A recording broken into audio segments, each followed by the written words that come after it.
Молда Нияз айткан экен да.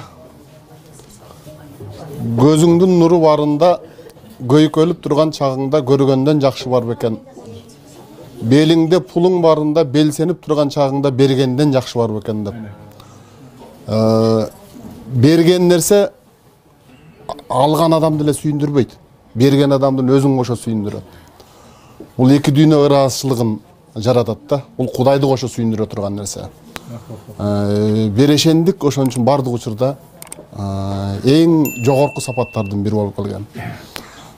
Берешендик, айкөлдүк, адамгерчилик, адилеттик, акыйкаттык деген сыяктуу нерселердин бардыгында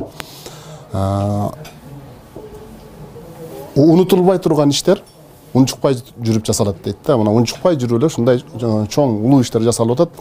Кимдир бирөөлөр үчүн бул катардагы эле жумуш болуп көрүнүшү мүмкүн. А бирок кимдир бирөөлөр үчүн бир өмүрдүн жарыгын чачкандай таасир болуп атат. Мына ушул жыргалчылык, ушул соопчулук дейбизби, ушул кайрымдуулук дейбизби, бул уккан адамды кошо сүйүндүрө турган нерсе да. Анан баарыбызга жугуштуу болсун, бул ырыстуу нерсе, жугуштуу нерсе болсун.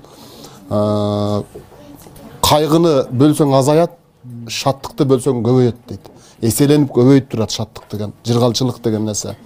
Ошон үчүн кайгыда кайрат айтышкан, жыргалчылыкты сүйүнчүлөп бөлүшкөн, мына ошондой нерселерден болсун. Баарыңыздардын үйүңүздөрдө бакубатчылык, бардарчылык болсун.